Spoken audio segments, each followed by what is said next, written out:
My dear friends, before your eyes even register the first frame, slow down, because what you're about to witness from Mars was never meant to surface. You won't find this in NASA's mission updates. You won't see it in official documents. And trust me, this is not the kind of Martian evidence you scroll past like another dusty rock. This footage is raw, unaltered, a piece of the red planet that corners scientists into rewriting everything they thought they knew. In the next few seconds, you'll encounter something hidden deep inside Jezero Crater, a detail NASA hasn't fully explained and maybe can't. So if you're new here, tap subscribe and enable notifications, because here on All About Mars Surface, we don't chase the trending stories. We uncover the ones no one dares to show. In this episode, the Ingenuity helicopter finds eerie spacecraft wreckage, then loses contact with the rover.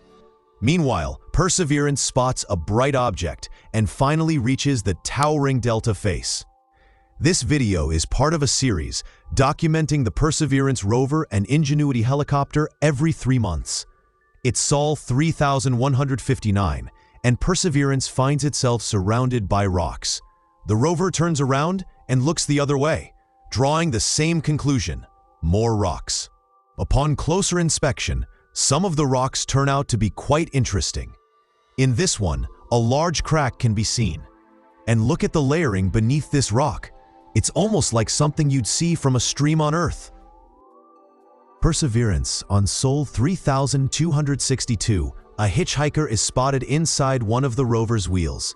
This rock likely got caught in the wheel during a cross-slope drive, where the rover moves diagonally across a slope. It poses no threat to the mission and should eventually fall out on its own. The rover is now gearing up for its longest and fastest drive so far.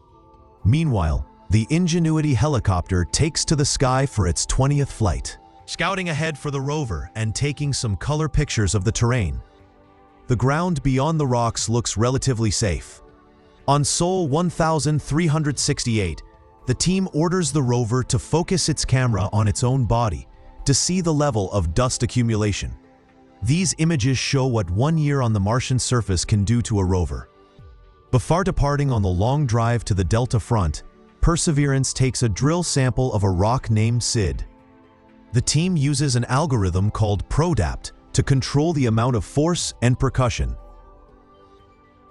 The algorithm ranges from level 10 to level 20, with the level increasing or decreasing depending on the progress through the rock.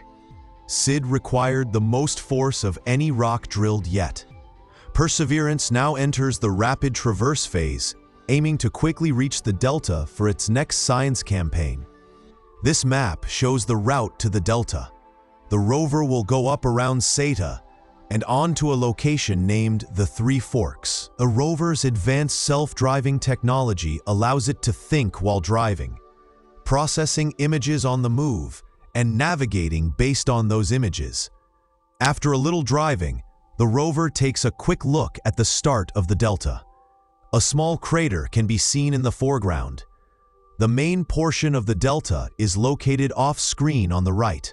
Perseverance is now driving faster than any previous rover and has broken records for the distance traveled in 1 day. It is making rapid progress on very smooth terrain and has now covered a total of 4.2 miles or 6.8 kilometers. In total, driving about 1 mile per week.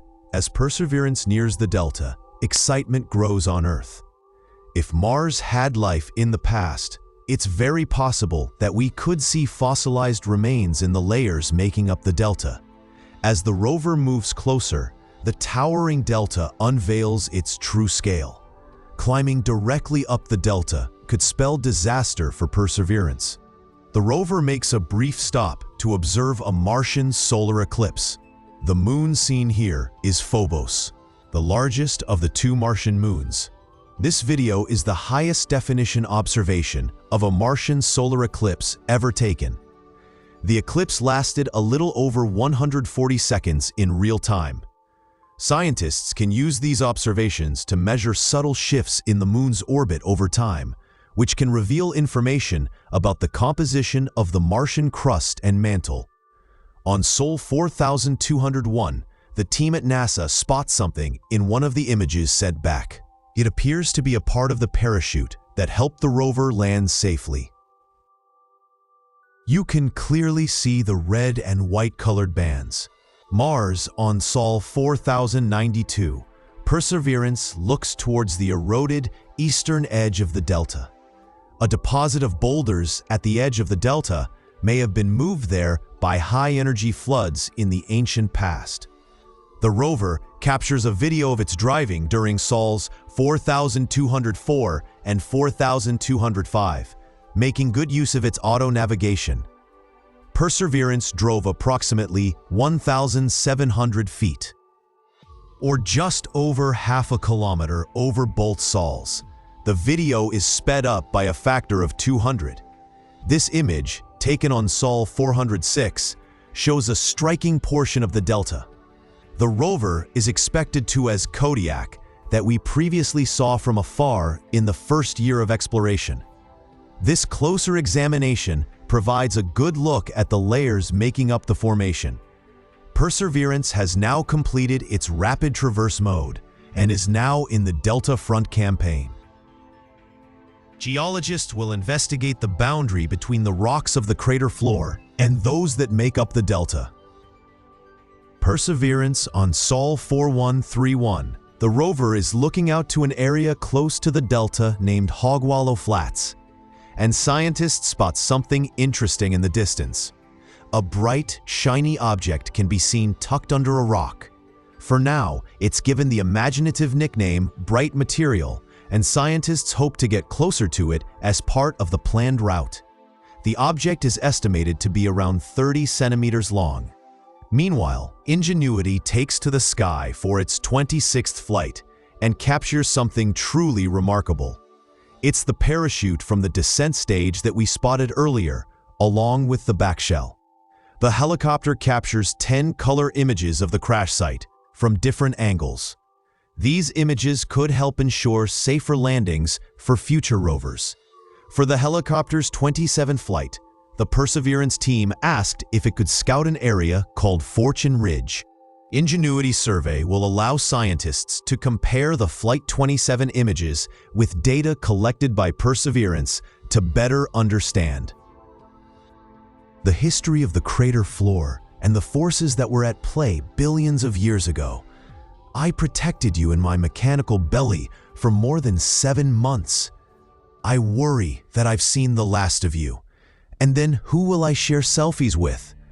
Since we were built back in California and our fateful mission commenced, we knew we would have to part ways. But I was hoping for more fanfare, at least a parting handshake. I well remember that fateful day when you missed the comms check. With the lowering of the sun, your battery couldn't see you through the Martian day safely, so we had to park you in a sun-drenched spot and hope you come back to me as winter comes to an end. Luckily, just 2 sols later, on Sol 429, Ingenuity reestablishes communication. Although it seems like the letter did the trick, it was probably a case of less dust and more sunlight, allowing Ingenuity's solar panels to gather more energy. Perseverance looks up towards the impassable delta face. Taking this panorama on Sol 437, climbing the delta will be tricky, and the team decides the best place to try is Hawksbill Gap, located here. On Sol 4139, Perseverance begins its ascent of Hawksbill Gap. This is the most challenging terrain the rover has crossed so far. In the next episode, Perseverance investigates the bright material and explores the delta. We'd like to say a big thank you to our very first patrons. We really appreciate your support, as it allows us to keep documenting this incredible journey. Find the link to join the community below. Thanks for watching, Elder Fox. Remember to like, subscribe, and share this video. It really helps. Layers of rock, but not just any layers. These formations could reveal whether Jezero once hosted water long before the lake we've already discovered. So Perseverance begins its approach. Perseverance is ordered to attempt the climb again, this time with new safety parameters, cautious speed limits, and improved traction algorithms. And then comes Sol 1338, the day the rover breaks free. With a steady hum, Perseverance drives 107 meters in a single continuous move, pulling itself up and over the hazard. When the drive ends, the rover finds itself right beside the western flank of Pico Turquino. Behind it, a sweeping trail of wheel marks curves across the sand like a signature written into the surface of Mars. Ahead of it lies one of the most scientifically intriguing formations of the entire crater rim. A special thank you to our members and supporters. Your contributions help us bring the Martian surface to life in every episode. If you enjoy this journey across the Red Planet, don't forget to like, share, and subscribe. And click here to watch the next episode of All About Mars Surface. Thanks for watching. Dear friends, this terrain isn't just challenging, it's exhausting for the rover's mobility system. But Perseverance keeps climbing, guided by decades of engineering, millions of lines of navigation code, and the determination of the scientists watching from 300 million kilometers away. The air becomes thinner, the wind grows stronger, and the horizon starts to change. Perseverance is getting close. In the next chapter, Perseverance continues its steep descent and encounters some of the strangest rock formations of the mission so far. A special thank you to our members and supporters. Your contributions help us bring the Martian surface to life in every episode. If you enjoy this journey across the Red Planet, don't forget to like, share, and subscribe. And click here to watch the next episode of All About Mars Surface. Thanks for watching, dear friends.